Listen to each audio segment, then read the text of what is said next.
Assalamualaikum warahmatullahi wabarakatuh.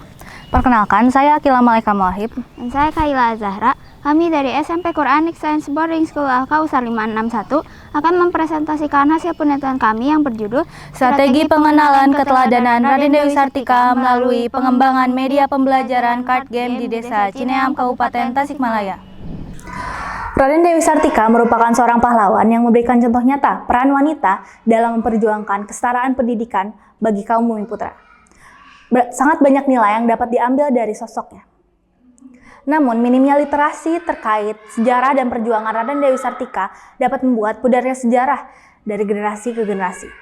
Desa Cineam merupakan saksi bisu perjuangannya pada akhir hayatnya. Namun, bahkan banyak warga Desa Cineam yang belum mengetahui sejarah terkait Raden Dewi Sartika. Untuk itu, pentingnya dikembangkan media pembelajaran card game untuk memperkenalkan sosoknya dan nilai-nilai yang dapat diteladani dari perjuangannya. Masalah yang ingin kami angkat pada penelitian ini yaitu adalah bagaimanakah sejarah Raden Dewi Sartika semasa pengasingannya di Cineam? Yang kedua adalah bagaimanakah cara untuk memperkenalkan sosok dan nilai Raden Dewi Sartika kepada masyarakat Cineam melalui media pembelajaran card game? Penelitian ini menggunakan metode kualitatif dengan teknik pengumpulan data, observasi, dan wawancara. Penelitian ini dilakukan pada bulan Juli sampai September 2024 di Tugu Makam Raden Dewi Sartika dan SDN 3 Cineam. Data yang kami gunakan yaitu data primer yang berasal dari hasil wawancara dan hasil penilaian siswa, lalu data sekunder yang berasal dari berbagai buku dan artikel ilmiah. Skema desain penelitian ini yang pertama, mencari narasumber dan literasi terkait.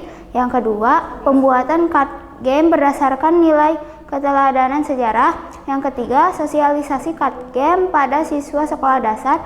Yang keempat, mengukur pemahaman dengan pemberian angket kepada siswa. Yang terakhir, evaluasi card game dan nilai.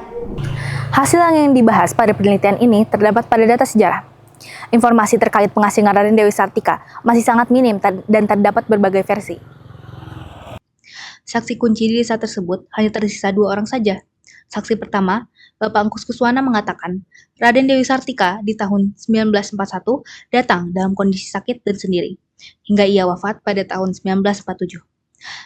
Saksi kedua, Bapak Hadi, mengatakan dengan rinci bahwa Raden Dewi Sartika ikut mengungsi bersama keluarga dan masyarakat Kota Bandung ke Desa Rahayu saat peristiwa Bandung Lautan Api.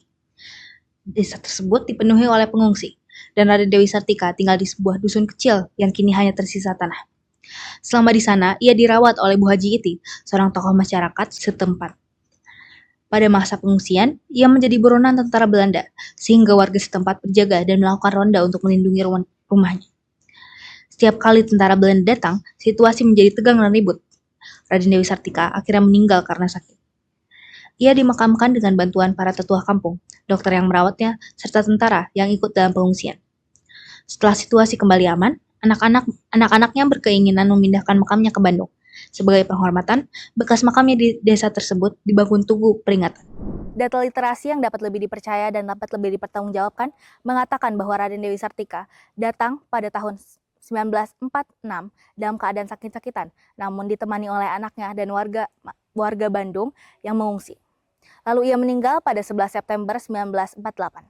Hal tersebut selaras dengan tanggal yang terdapat pada tugu yang menguatkan informasi tersebut. Pada pengembangan media pembelajaran ini menggunakan aplikasi desain grafis untuk membuat kartu. Aplikasi yang digunakan adalah Canva yang memungkinkan fleksibilitas dalam membuat kartu. Setelah dilakukannya penilaian menggunakan angket, yaitu pemahaman siswa terhadap nilai kecerdasan sebanyak 70% dan nilai keberanian sebanyak 65%. Hal ini menunjukkan tingkat pemahaman yang cukup tinggi. Lalu pemahaman siswa terhadap nilai cinta tanah air yang rata, dengan 50% sangat paham dan 50% biasa saja. Lalu pada aspek nilai pantang menyerah dan pengenalan umum yang rendah, yaitu hanya 33,33%. Rata-rata pemahaman siswa adalah 43,33%. Hal ini menunjukkan bahwa pemahaman sudah cukup baik, namun tetap perlu ada perbaikan. Diperlukan upaya seperti pengulangan materi atau metode pembelajaran interaktif untuk meningkatkan pemahaman siswa, terutama pada aspek yang masih rendah. Sekian dari kami, maaf bila terdapat kesalahan dalam pengucapan. Wassalamualaikum warahmatullahi wabarakatuh.